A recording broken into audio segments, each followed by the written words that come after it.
Do you like listening to podcasts? Of course you do. You're listening to a podcast right now. What about getting paid to listen to podcasts? Well, now you can. Sign up at podcoin.com and get paid to listen to your favorite podcasts. It's free.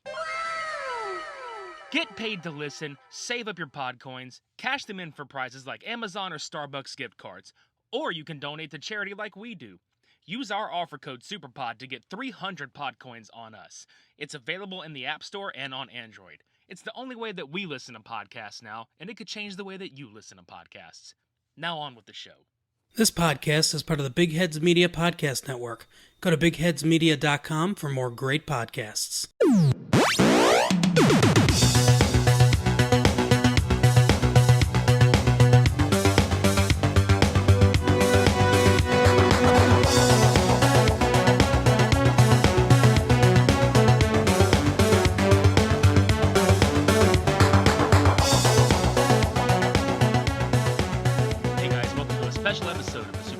Podcast. I'm Midnight Agent Raw.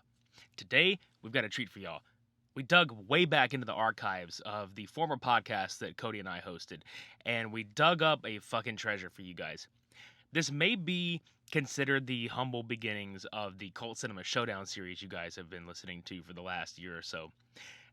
We dug out this Jean-Claude Van Damme film called Pound of Flesh, and Jesus Christ, it was something to behold. It was something to sit through, and very much a popcorn flick. You're gonna get to hear the low-quality fucking audio, because you gotta start somewhere, goddammit. So sit back, relax, and enjoy our review of the Jean-Claude Van Damme film, Pound of Flesh. This week, Cody and I... Speaking of, Cody and I'm Midnight Agent Raw. And I'm O'Connor. Yay! We tossed around an idea for an episode, and I was thinking back on older episodes of this podcast, how we used to do a thing called the retro review, where we would take something from the past and, bring it back and talk about it. Well, pitched the idea of doing something called a random review, where we would randomly pick something, be it like maybe an album or a movie or, anything like that we either haven't seen before, or all of us haven't seen, or we haven't seen it in a really long time, and we review it. So there is a movie that, shout out Janine, that a friend of ours, Janine, texted to me a while back when she was working at a place that sells videos, and she was like, This came out, and it was a Jean-Claude Van Damme movie called Pound of Flesh. Ready your sphincters. For fuck's sake. For that pounding. For that flesh pounding. Mm-hmm. And I saw the write-up for the movie, and the tag, like, one of the fucking taglines was, and this wasn't, like, on the promotional, piece that I saw recently, but it was just like one of the taglines that you could tell was from like a foreign market, and it was like, they stole his kidney and he's pissed, and it's like, what the fuck? And let me just say, after watching this movie, that the tagline and the poster for it made this movie so much more badass looking than it actually was. Mm-hmm. The movie was made for $7.5 million, and where that budget went, I'll never fucking know. To all that CGI. And it was... dude, I have seen $500,000 worth of CGI work done better than this. Mm-hmm. And, we'll get into that shortly, but, for fuck's sake, dude. Okay, let's give you a rundown. Jean-Claude Van Damme, obviously a big action hero in the 80s. Martial arts, like legit martial arts master, has been in countless movies with people like Dolph Lundgren and Schwarzenegger and things like that. He's a legit badass, or was a legit badass, still is. I would consider him to still be one. This movie, the plot of it is he plays a character named Deacon Lyle. Like, this bad motherfucker, I'm air quoting, would be named Deacon. He's a former special ops agent who is traveling to Manila in the Philippines to donate his kidney to his niece who's dying of kidney failure. And I'm not laughing at the fact that his niece is dying of kidney failure. I'm laughing at a lot of the useless and bullshit, pointless exposition that this movie had. There's so much filler that didn't really need to be filled. Like, all these scenes where, especially the car chase scenes where you have to make sure you capture, like, oh, well, let's make sure they go at this angle, at this speed. And then it's like, what was that one scene? With oh, it's too low. It's high enough. Keep going. The entire time. And they said that over and over and over again. It's too low. It's too low. It's too low. And it's like, we know. They're going, there's like the scene Cody's talking about is there's a car chase where Van Damme and his character's brother. In a van. Damn.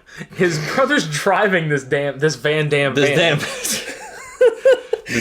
Jean-Claude Van Damme. And I was sitting there thinking, Jean-Claude, goddamn, this is just terrible. No, they're busted. Okay, they run over shit. They blow through people. They run over all the shit that they're working on.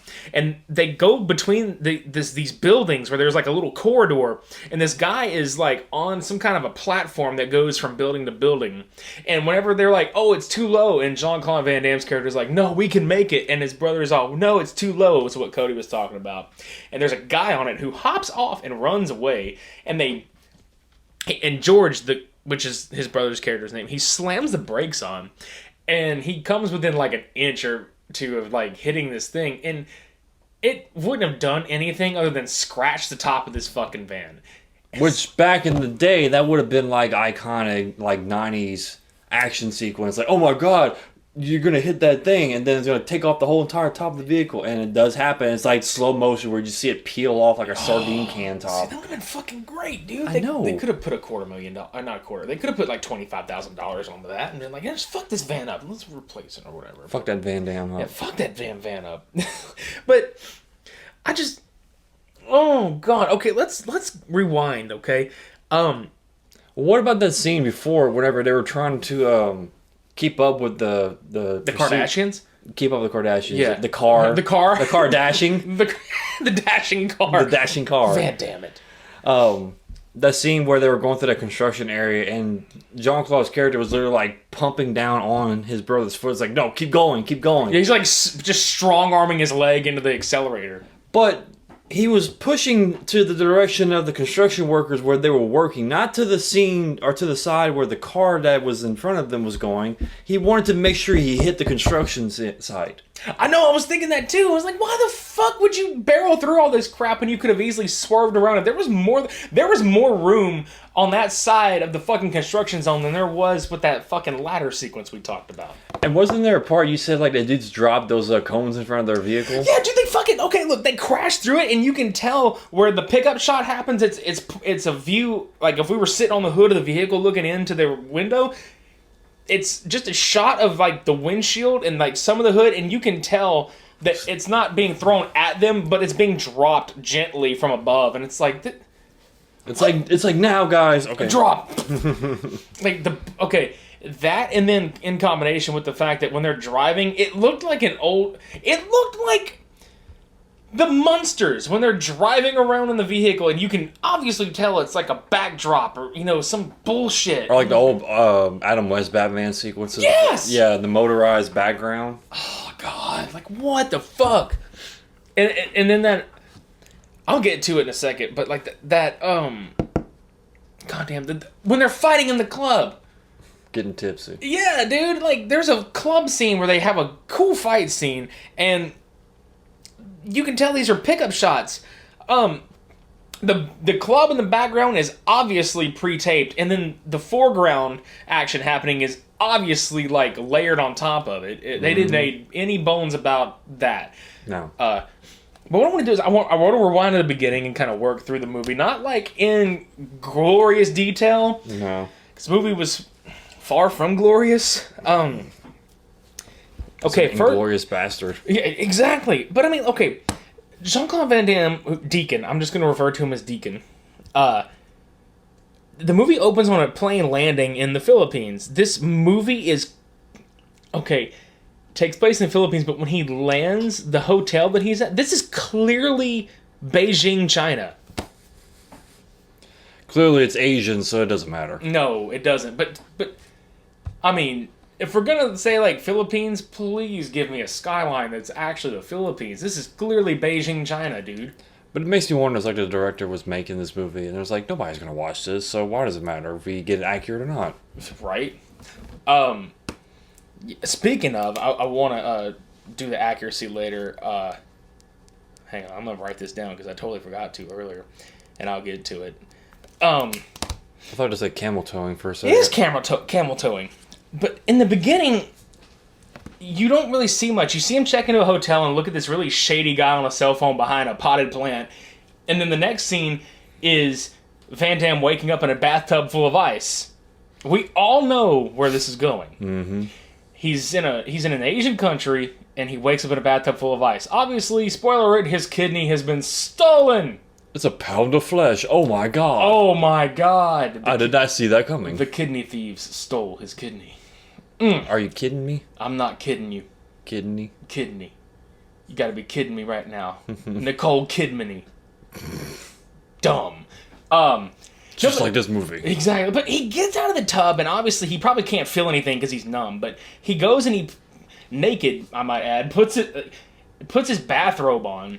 As Jean-Claude Van Damme. Yeah. Okay, I want to stop right. Let's say stop right here. Shout out Jeff and Casey if you guys are listening to this one. I did a Canon of Canon episode with them not too long ago, and we watched a Van Damme film called Bloodsport. Mm-hmm. In that movie, you see half of Jean-Claude Van Damme's bare ass. In this movie, you see the whole ass. He bears it all. He bears it all. Now, it's terrible. Mm-hmm. He's walking and, like, staggering everywhere. He gets this robe, and he starts, like, having, like, memory flashbacks of the previous night. And it's all, like, the same pickup shots that you see him looking at, like, hallucinating, like, 3 or 4 more times in this movie. Mm-hmm. And it was very 90s looking. We kept and sounding. Yeah. And so he fucking realizes he's bleeding because he sees, like, little drops of blood from the tub to the chair that he's sitting in.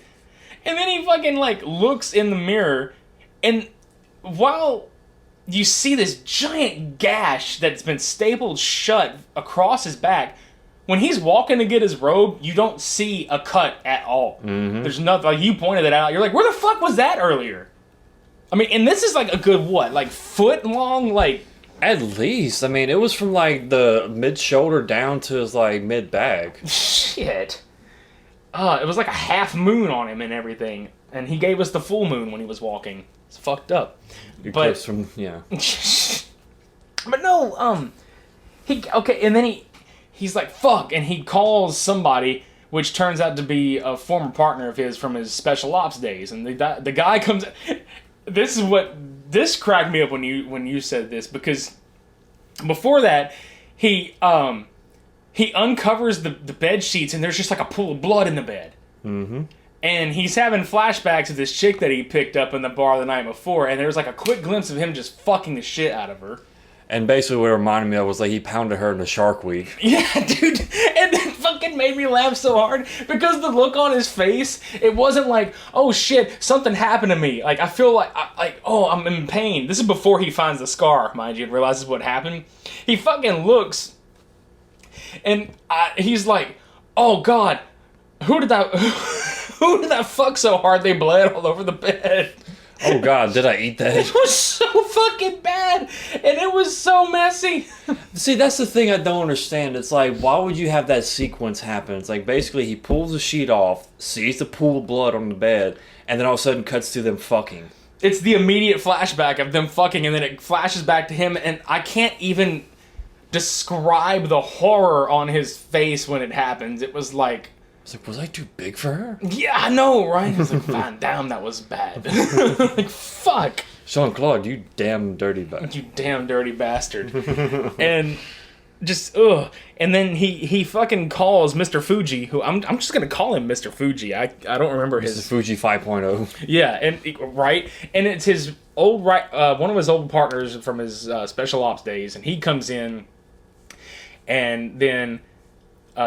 asks him what happened and all this other shit. And then his brother walks in, who, oh, this guy's like the fucking, the Bruce Banner of this yeah, movie. he looks just like Bruce Banner. It's like fucking Rent-A-Hulk. It's so bad.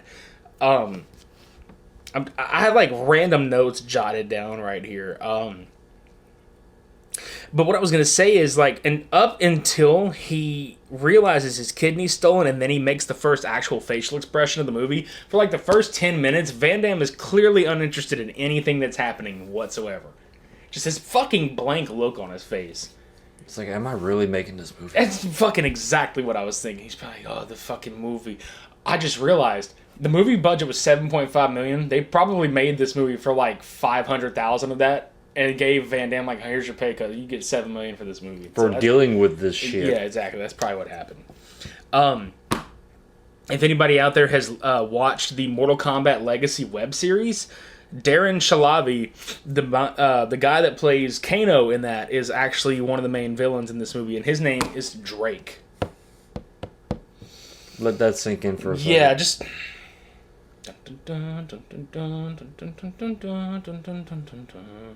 I know when that hotline bling. Yeah. I know when that kidney sting. I don't know. I forgot what we were talking about. Oh, dude, it was fucking great. The Kano, and this is where I was like, oh, holy fucking crossover Batman, because you got Kano from Mortal Kombat and then Guile from Street Fighter. Mm-hmm. But no, like, just all that crap was... the point is, again, there's so much exposition that could have been done without for this movie. Case in point, they wait until... God, how long was it before they told Mr. Fuji that the reason he's in the Philippines and the reason he's freaking out that his kidney's gone is because his fucking niece needed it? Like, he could have just been like, hey, I'm here to donate my fucking kidney to my niece. I'm freaking the fuck out. We gotta find it. But they waste like 20 minutes of fucking screen time to get to that point. It was like at least 30 minutes. It was fucking stupid. Like, they could have just done that. Because they're in the hospital with him. He passes out in the street. Like, he's been looking for people already. Mm-hmm. And not telling them why. And then Fuji's just gonna help him along anyway. It's like, fuck it, I'll do what you want me to do. And he's like, he doesn't even ask why. I mean, you're like a brother to me. Yeah, exactly. I fight for you. I fight for you, bitch. And my right-hand man will help you. In which his right-hand man in the ensuing club fight gets stabbed in the neck with a broken vodka bottle. With his baton of justice. Dude, he fucking...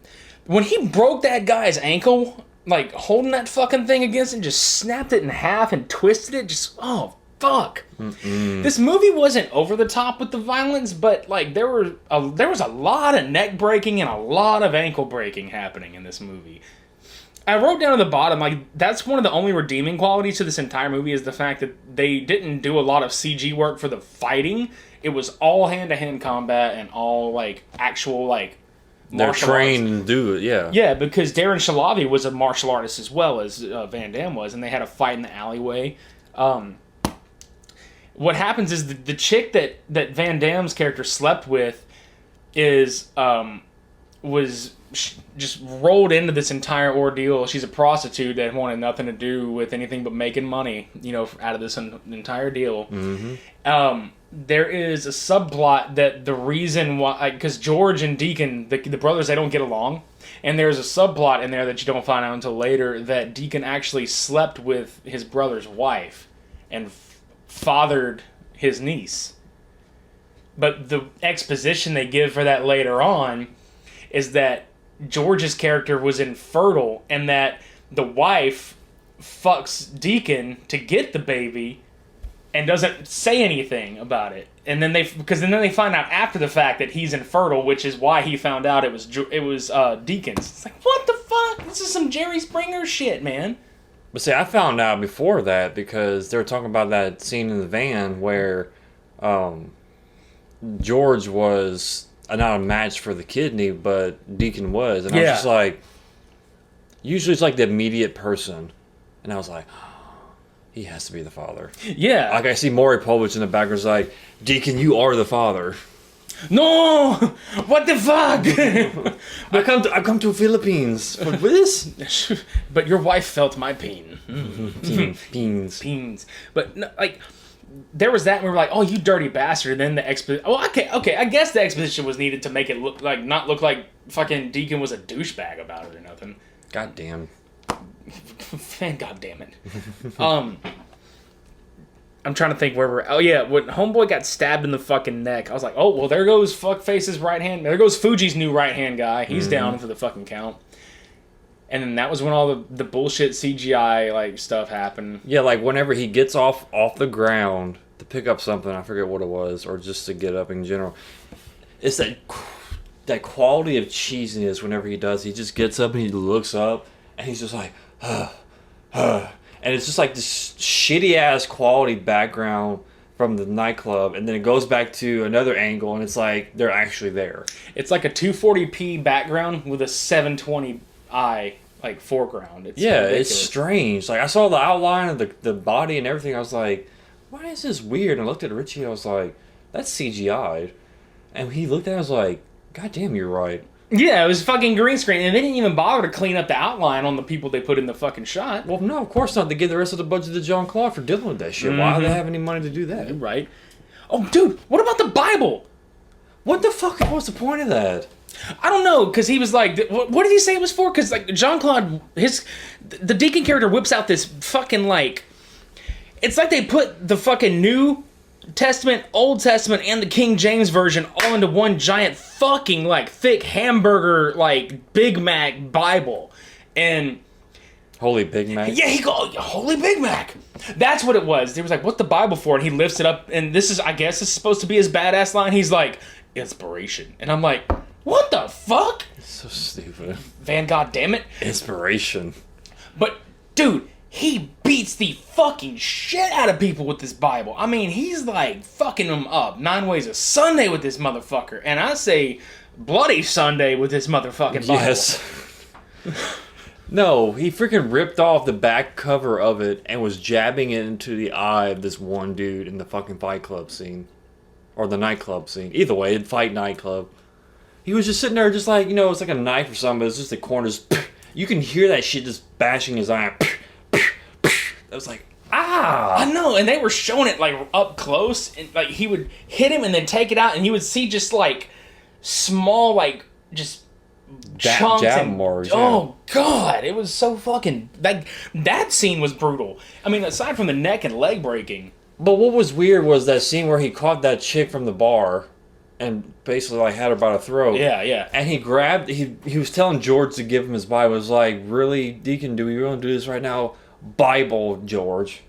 Like, he probably had that kind of attitude in his mind, like, Bible George. George of the Bible. Strong as he can be. But no, he had the chick against the freaking chain link fence with her neck, being pinched. And he grabbed the Bible and was, like, pushing it into her rib cage or, like, right where her kidney was or something.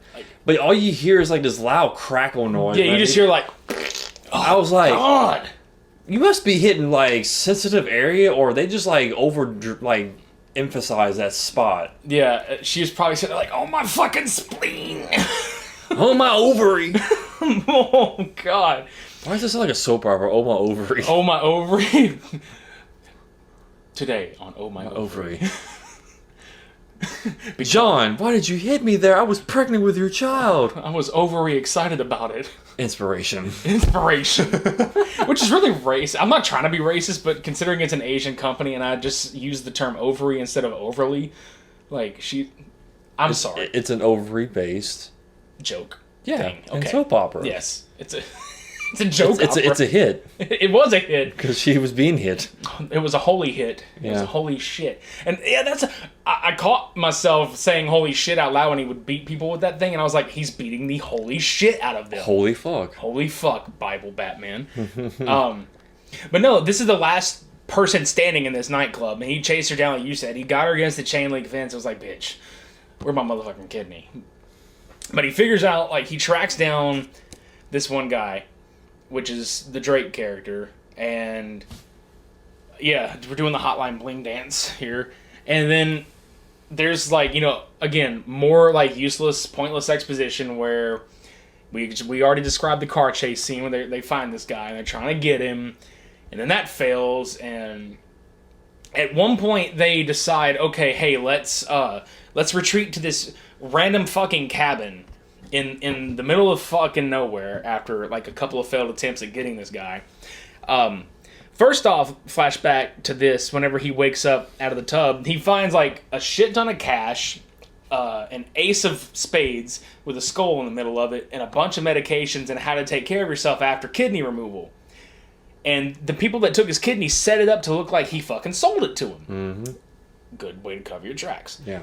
They go to this fucking cabin, and this is where we figure out the whole, oh, hey, I was infertile, all this other shit. Meanwhile, the prostitute that he fucked wants out. Like, she wants out of the whole thing. Yeah. So she goes with him, and they're looking at the pictures of George and his wife, and she makes the comment, oh, it looks just like me. And then you look at Van Damme, and you're just like, oh, that's why he fucking picked that prostitute, because it looked like homeboy's wife. Mm-hmm. And you're like, oh, that's so sleazy.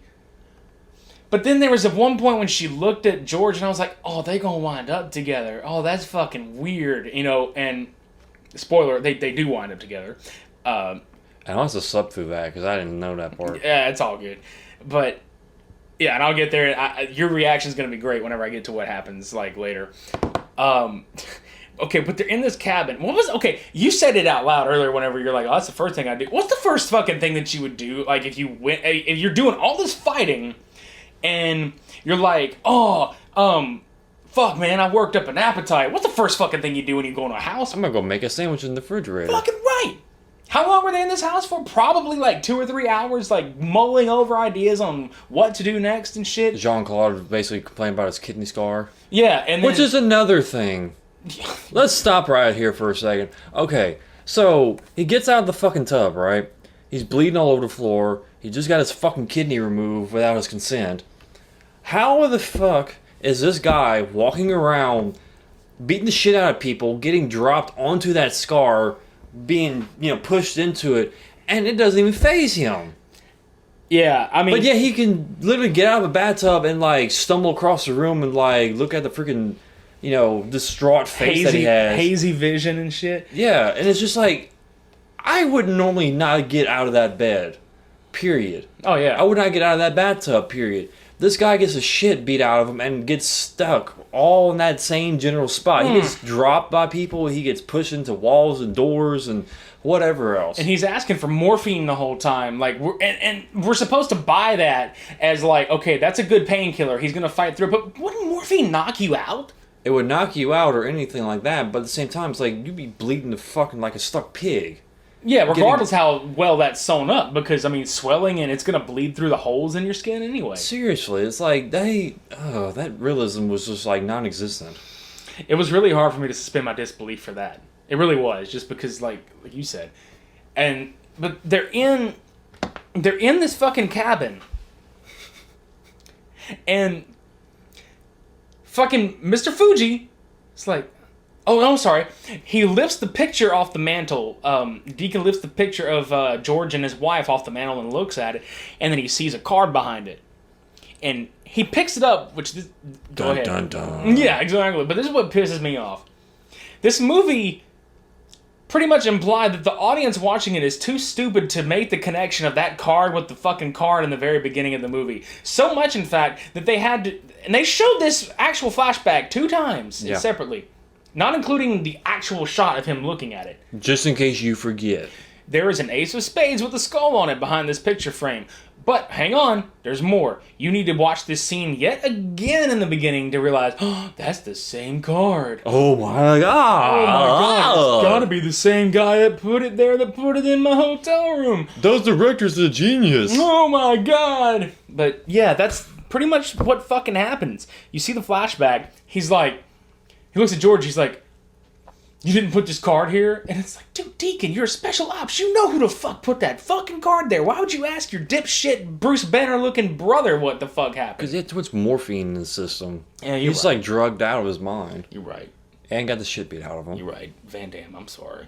But then he proceeds to look at the refrigerator with Mr. Fuji over there, and he's like, no! Mr. Fuji. Mr. Fuji at this point, and he's like, no! Shut the door! And he opens the door, and there's this grenade being tied to a tripwire and gets pulled out, or pin gets pulled out of it, and Mr. Fuji slow motion looks into it, and he's like, no! Closes it, and then the corniest fucking reaction and like action sequence with the explosion pushes him backwards, pushes everybody backwards, quote, pushes. And you had to see each person fall on the ground at least twice, maybe 3 times, to get the full effect. So you see Jean-Claude fall down, he's just like, oh, my scar. George's like, oh, my pride. And the prostitute's like, ow, my ovaries. And then Mr. Fuji's like, ow, I'm so hungry. And the best part, they all landed the same. They landed on their fucking left shoulder and their heads all hit the concrete. Mm-hmm. Every fucking one of them. And didn't we remind ourselves earlier about how most of these people fell in general? Like, they push themselves with their one foot, and it's like, oh, I fall. It's not like they get like a wire that like is invisible. That tugs them that direction. It's like, push off. Right now. Okay. Oh. And the director isn't like, hey, let's cut the initial like push out. That way it looks like, oh, they're fucking already in motion. You see almost everybody lift up. Oh. And the one guy, we'll get to like that full on ending sequence, but the one guy that gets shot, that when he hit, the bullet hits him, it's like a split like a half a second. And then he fucking flails his arms up like he's trying to swat a swarm of bees above him, and he just like fucking throws his. He goes Wicker Man on that shit. Not the bees! Not the bee movies! Not the bullets! Not the bullets! And he fucking falls back and fucks his shit up. And I was like, what the fuck was that shit? He was fucking swatting a fucking swarm of bees above his head. Speaking of bad acting, that whole entire fight pit scene with the crowd around him, where they're sitting there, looks like they're jacking off dicks in the middle of the air, and they're just like jumping up and down, like hopping. Fight. They weren't even enthusiastic. Like the director was basically saying, okay, act like you're cheering people on. There's like no enthusiasm behind it. There's no like, give me a good reaction to your face. It's just like, jump. Like, yeah, and then, just Van Halen jump. Yeah, right. And then there's Van Damme Halen jump. Yeah. And speaking of that, Van Halen, listen to me. Van Damme Halen is fighting a guy, and it spills over into this Fight Club circle thing, and they collide with the other 2 people that are fighting, who just stop and leave. They don't even fucking continue fighting. They just drop their hands and just walk back. The circle is still happening. Van Damme breaks this fucker's neck, and then the crowd, who's all enthusiastic about a fight that they're obviously making bets on, see a dude die, and it's just like yeah. Oh. We didn't think people were gonna die. Yeah, and they just kind of walk away, and you're like, the fuck, man? But my favorite part of that whole entire sequence is George walking up with a pistol going with the freaking pistol in the middle of the air, and everybody's like, oh shit, now we need to go. It's not like they could have just said, they're like, get the fuck out of here. Someone just died in front of us. Yeah. You know, this guy is literally killing someone. No, let's just remind everybody that, you know, the English language does not exist in here. A gunshot is basically the only way to tell people to fucking get away from here. Yeah, exactly. And they just disperse calmly. Yeah, they weren't even like panicky or anything. Same thing in the fucking nightclub when people are leaving. They're just like, it's like, you know, that half. It really was, dude. Like, have you ever seen somebody like, you're driving and you kind of stop for somebody to cross the street, and they don't just walk, and they don't full-blown run. They do that kind of half-ass fake jog. Like the power walk. Yeah, and they act like they're... That's kind of what the fucking club evacuation was equivalent to. Mm-hmm. Yeah. And... Oh, what else? I'm trying to think what scene we were talking about. Oh, yeah, the refrigerator. It reminded me of when Indiana Jones in the Kingdom of the Crystal Skull, when he gets in the refrigerator and it blows him up and it throws him or whatever. I was like, man, that refrigerator was not strong at all, dude. No. And it cooked. That wasn't a refrigerator. No. And the grenade cooked, like, it wasted all the food. It cooked everything that was in that refrigerator. Including Mr. Fuji. Yeah, Mr. Fuji looked like Mr. fucking food face, like Two-Face. Two-Face. Yeah. And he was Harvey Dented. Yeah. And then the whole time leading up to this, George is trying to, because George is a holy man. mind you. And he's trying to convince Deacon, we don't have to do this. No more killing. No more none of this. Blah, blah, blah. We'll find another way. All this other shit. And it's when Fuji dies, Deacon's like, he looks at George, he's like, let's get Drake. Yeah, let's get Drake. Let's get Drake. Let's get Drake. And they just... And every time they go to get in the vehicle, and there's another vehicle scene in this van, it's like a shitty... It's a shittier... like, bunch of, like, crazy camera cuts of, like, nightlife happening, and it's very 90s MTV real world looking like... And you just see, like, lights happening and neon glow. The blurry shots and... Yeah. It's like what you would see after a night of tequila. Mm-hmm. And I don't mean tequila. I mean, like, actual, like, alcohol. But... And this also goes with the cheap budget. Every car shot, there's, like, a fucking digital background put into it. They just didn't give a fuck at all. They finally go to... They figure out where the hideout is of this guy that they've been hunting down that stole his kidney. They get here...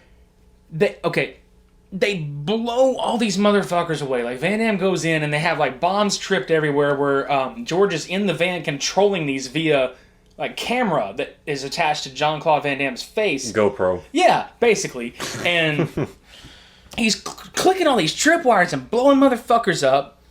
And Van Damme is, like, capping people in the fucking head and he's shooting these motherfuckers. And... his camera gets taken out by a bullet, so George is freaking out like he took a shot to the head. So he drives this fucking... And he tells the fucking prostitute chick to not let him out of her sight or give him the key. He's like, give me the fucking key, and she won't give it to him. So he just drives this van through these gates. Which he was supposed to do in the fucking first place. Yeah. Freaking Deacon was like, whenever I go in there, before he set the bombs off, drive through the fence, and you... cuffs him on the wheel, gives her the key, and it's like, make sure he does what I told him to do. And he fucking does it after he literally just does everything else after, just he mishmash. He does it after the fact instead of when he was supposed to fucking do it. He busts through... Here's the thing. He busts through the gate. A metal gate, a large, big metal gate that should have taken the front end of this vehicle out, doesn't take the front end of this vehicle out, mind you. There's enough room to drive this fucking van through these triple French doors in the front of this thing, because it's not even like it's a fucking flight of steps, it's like a handicap ramp to get into the front door of this house. He stops just fucking short of it enough to throw a fucking grenade outside of the door, and the grenade goes off with such a huge bang that it doesn't even splinter the door into pieces, it just knocks the paneling in. It's so fucking lame. Not to mention that grenade roll. That grenade... How it was thrown... and then it hits the door, and my first instinct was it's rolling backwards down towards them. I thought that's what was going to happen too. And then I saw it, it's like, just slowly roll, and then stops at the edge of the step, and then all of a sudden it's like, random face shot, and then poof, and then like you said, they basically blew the doors off the hinges and the panel, and just like shot to those guys inside. It was like... the glass on the door didn't even break. I mean, for real. They probably used the wires for that scene to pull the doors off. We can't hurt anybody. We gotta hurt these fucking doors, though. And while we're at it... call Dita. Yeah, right? Throughout, like, a couple of minutes, and I wanted to jump back because there's something I forgot about. Those really shitty, like, quick face zooms. There was, like, a good, like, 5-minute sequence of just that. It's just, like... And it was Jean-Claude's character, it was George, his brother, Fuji, and it was basically they're all talking about the same thing, and all of a sudden it's like, really? Yeah, really? Oh, I didn't know that kind of thing. It's just like, do we really need that much emphasis on this? Yeah, and I have written down shitty quick zoom-ins at unimportant parts, because they weren't important things. No.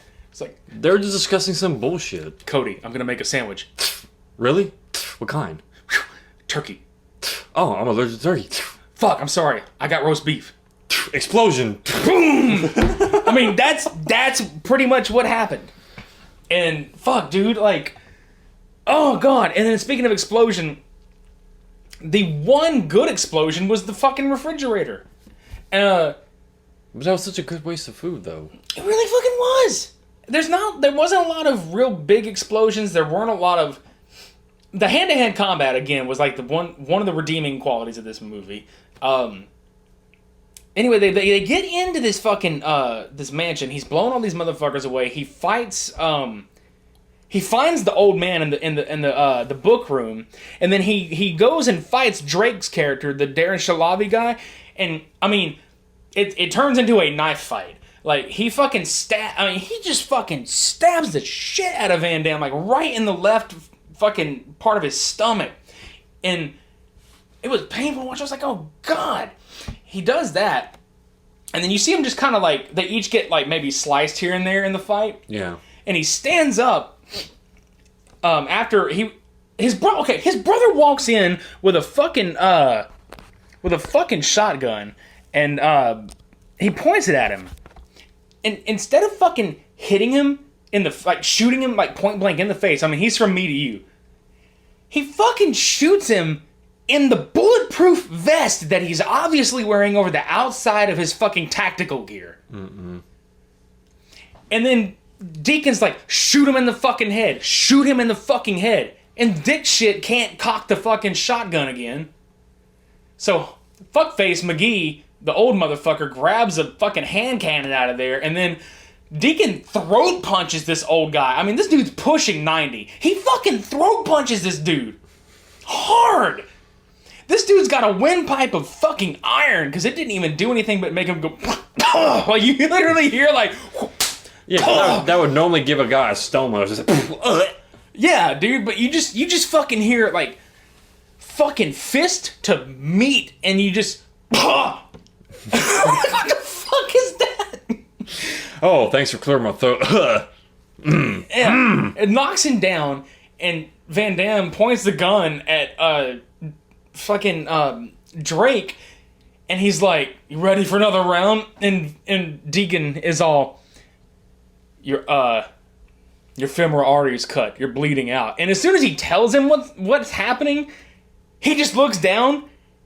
And he looks back up, and then he has that, like, gaze in his eyes where he's weak, and then he just falls over, and he just lays there and dies, pretty much. And then all this happens, and the old man's like, I am this guy, because they're like, you know, he's like, I am, because at first they think he's a decoy, and George is like, he's lying, he's fucking lying, and the guy's like, look on the wall, I have my merits and my fucking, my certificates. And Deacon's like, it is him. But it's not the third. It's this guy's name, but it's the third generation of this person's name. And they're like, well, fuck, we gotta find him. Down the hall and to the left is a hospital room set up in a bedroom. Mm-hmm. And they got these motherfuckers at gunpoint. They walk in. It is his 11-year-old grandson in the exact same fucking predicament that George's daughter is in. Mm-hmm. They stole his kidney to give to him because he's dying. His kidney is right there in a fucking ice chest with all this shit around, all this medicine around it. George gets so enraged that he points the fucking shotgun he fucking hits the old man in the face with the butt of the gun. I mean, knocks him the fuck out. And points the gun at this little kid. And then Deacon's like, oh, don't cross that line. He's like trying to talk him down, yo. And then he pretty much tells him, like, you know, what would your wife think? And then, of course, the whole, shh, I can't fucking do it, man. Like, he just fucking crumbles, like, I can't do it, which obviously, you know. You know, my first thought was, what would your wife would think? She'd be thinking about Jean-Claude's dick. Pretty much. The entire time. Jean-Claude Van Damme. Exactly. Right. She would have no shit to give about George at all because he's shooting blanks. George of the Bible. Yeah, he was shooting blanks because that's another thing. I don't understand why he pointed that shotgun. Like a couple of minutes earlier in the scene, whenever Drake's character tries to fucking shoot him with the shotgun's empty. There are no more bullets left in it. He's Elmer Fudding the shit out of that shotgun. Even if he would have pulled the trigger, dude, there would have been nothing. Nothing would have happened. Just like George. Exactly. Firing blanks, man. Poof. George of the Bible fires blanks. Oh.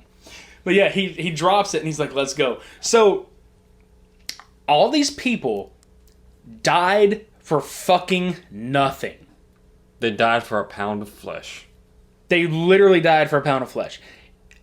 They fucking died for nothing. They left Deacon's character $300,000 in an envelope. The motherfucker got 300 grand. These sons of bitches died for nothing. Mm-hmm. In the end, nothing. They go back to the hospital. Like, they just leave. They just tell homegirl that's in the van. She's like, "Did you get it?" And they're like, "It was there, but it's the situation has changed." Or they say something really dumb like that. And then they just drive away. Like, there's not going to be any repercussion for, like, killing all these motherfuckers. Look in the background, there's a destroyed mansion almost, and people on the ground. Bodies fires. and blood. Yeah. The situation has changed. Everything's good now. It's like, no, you just mass murder about 20,000 people in the back. Yeah. And they drive up to the hospital, and the daughter is, like, George's daughter's sleeping in the bed, and then he picks her up and he's holding her. Van Damme's character comes in the room and sits down in the visiting chair in the room, and George looks at Deacon and he's like, "You want to hold her?" And he's like, No, I don't want to hold her, man. He's like, I don't, he's like fearful in his face, and George is like, "No, I want, you need to hold her. She asks about you and stuff like that." And he's like, "Oh, are you sure?" And he's like, "Yeah." So he puts her down, and then she wakes up and she's like freaking out, and George is like, No, this is your Uncle Deacon." And she's like, "Uncle Deacon, like from the pictures?" And he's all, "The one and only." And she's like, "I've missed you so much." And she fucking like, and this is the part, the other part that's really like saving of this movie. Like, if they would have gone this route, like instead of it being like over the top action driven without any care, if they would have been like, okay, he's fighting because this little girl really loves the fuck out of him, it would have made it more emotional for me. Mm-hmm. Then the look in Van Damme's character's face when she's like, "I love you," he's like, "Fuck, I'm an asshole." Like, you just read it in his face. He's like, I'm a fucking dick. And he just looks at George, like, she goes to the bathroom and he looks at George and he's like, "You're such a good father, such a good man," all this other shit. Because he looks down and sees all this fucking pool of blood at his feet in this chair after she goes to the bathroom. And he looks at Deacon's character and he's like, "Have you been bleeding this whole fucking time?" And it's from the fucking stab wound that he sustained in this fight with Drake. Mm-hmm. So he's just leaned back in the chair, and he's getting, like, real pale. And he's like, "George, you're going to take my other kidney and give it to her." He said, "Make it useful for something." He's like, "I'm dying." And he's like, "No, you're not dying. We're going to get a medical, we're going to get a doctor in here." And he's like, "Just do it." Like, he just tells him, like, to pretty much just, go through with it. And then he just, and does that whole, like, final breath and just, like, lays back with his eyes open in the chair. And then it's really heartbreaking because she's like, "Daddy, I'm done. I'm waiting. I want to." And she's like, "I want to," because he has to help her to the bathroom. And she's like, "I want to talk to Uncle Deacon some more." And it's like, oh, that's fucking that was really heart wrenching. Because it's like, fuck, dude, she just like, fuck, A piss break just ended it all. Yeah. Yeah. So he dies. And then they cut to a year later. She's in a dress and she's really, prettied up and she's all well and she's with her father visiting their mom's tombstone. And they put flowers next to her, and then buried next to her is Deacon's character. Now, I don't have the exact date, but I do know the year. There was a scene where they were reviewing like the street cam footage to like track down these people when he got in the fight with Drake in the alley. Mm-hmm. The date on it is like somewhere in 2015. It was this scene takes place a year later after he's passed away. The fucking tombstone reads 2014.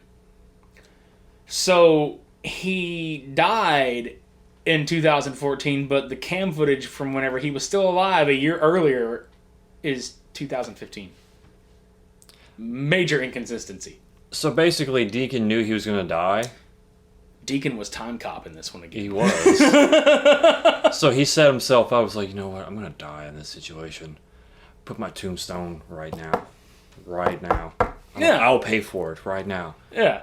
What should we put for the year? 2014. Oh, but that was last year. I don't care. Make it 2014. The past is the past. What the fuck? My kidney waits for no man. No shit, my kidney weighs 1 pound. The weight is 1 pound. Mm-hmm. But no, like, you look at this entire movie and you realize a majority of these motherfuckers that got killed, they really did die for nothing. When you stop and think about it, because especially at the end, all these people guarding this house died for nothing. It was a fucking kidney.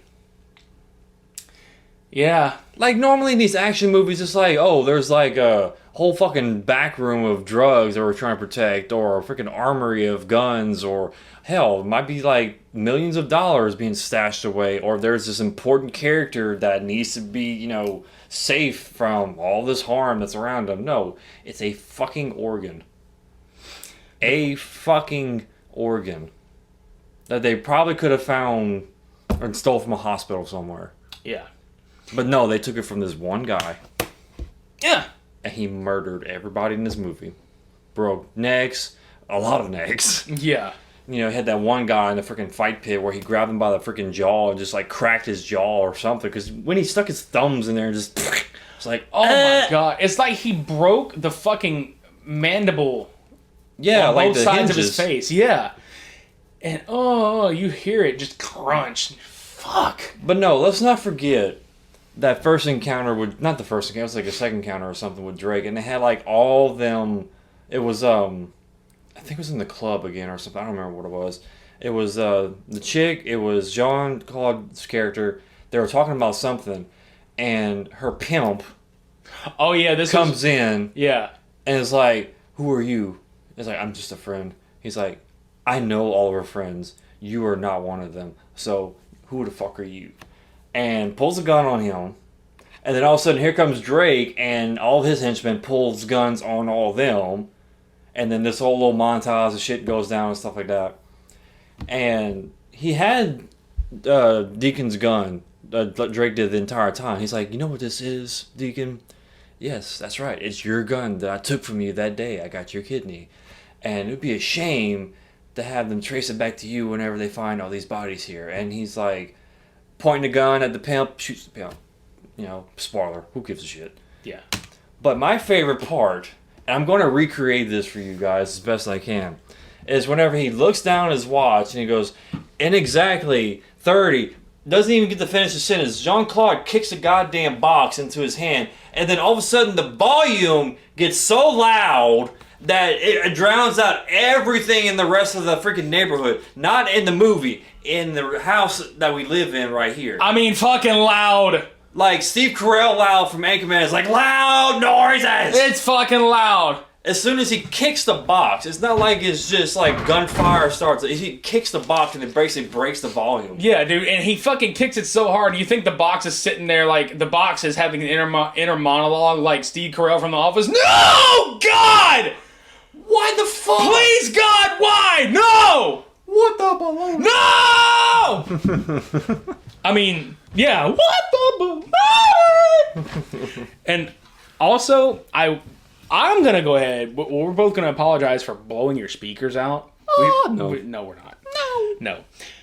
But yeah, I mean, for fuck's sake, like, For Bob Saget. I mean, it literally went from like, well, you know, as a matter of fact, in about 30. Like, I mean, fuck. It's like, oh, there's a little bit of dialogue. Action! Action! Oh, okay. Oh, fuck.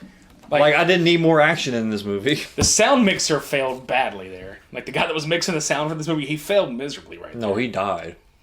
You're right. He passed away because, you know, he needed a kidney. Shit. They failed him so hard. They didn't get him the kidney he needed in time, so he just flopped. The kidney failed him. He flopped on the soundboard, and just like the whole entire volume mixer just broke. He pushed all the fucking buttons up. Yeah, all 10 the fingers. faders just went up. The Darth faders went up. The bass is strong with this one. Yes.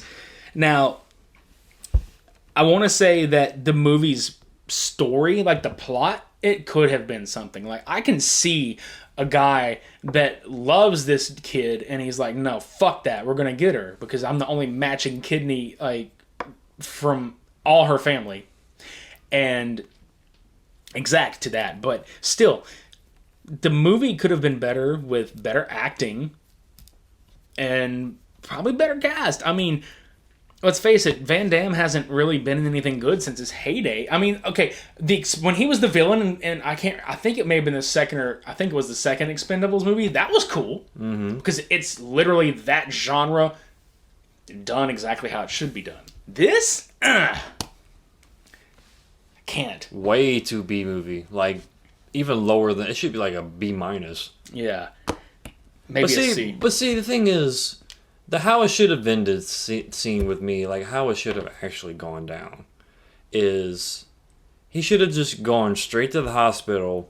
He knew he was not going to be able to find a fucking kidney, because if I lost my first kidney, I wouldn't be going hunting for it and be like, let's get this thing. I would just be going straight to the hospital and be like, just take the one I have. I've already dealt with enough shit in my life. I want to save her life. Yeah. Instead of killing people for a fucking organ. Yeah. Pound of Flesh. You guys are more than welcome out there to check this out regardless, just to see what we've talked about. Like, if you're into watching movies for the sheer fact that it might be crappy, we legit took a chance on this movie because we didn't know if it was going to be decent or just terrible.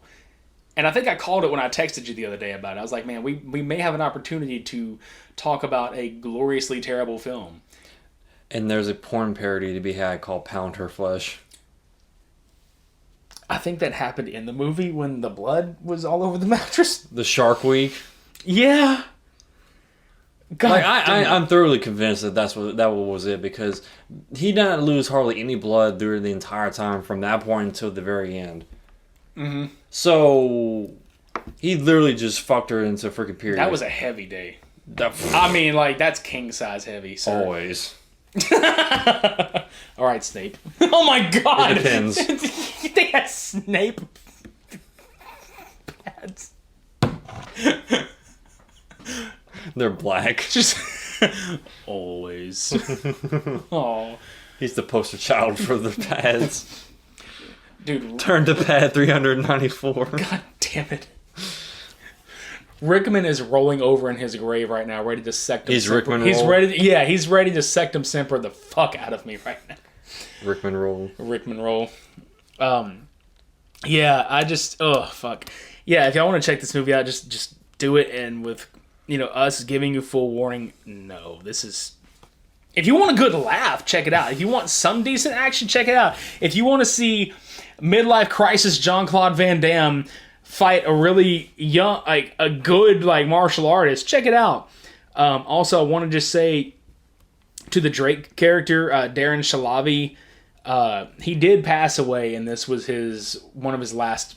I think it was actually his last starring role in a movie, because they dedicated it to him at the end of the film. Mm-hmm. That guy was a good villain, and he was really good in the Mortal Kombat Legacy. So if anything, check Darren's role out in Mortal Kombat Legacy online. I didn't recognize anybody else from anything.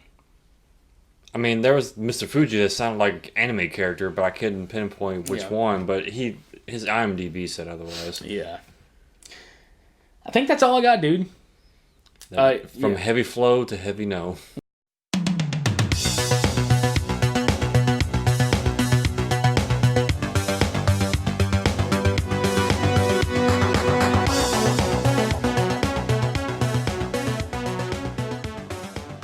Hope you guys enjoyed that blast from the past. Some interesting times, interesting movies. And you can see how it kind of shaped where we were going from there. We already knew we kind of wanted to just delve into really underground or B cult film stuff, but it's something we enjoy doing, and that was kind of the beginning of it. So we definitely hope you enjoyed that episode. You can follow us on social media, Facebook, Twitter, Instagram. Listen to past, present, and future episodes at supermediabrospodcast.com. Support the podcast monetarily if you'd like to. Patreon.com/supermediabros. That's about all we got for this week. Hope you liked it. I'm Midnight Agent Raw, and we'll catch you guys next time.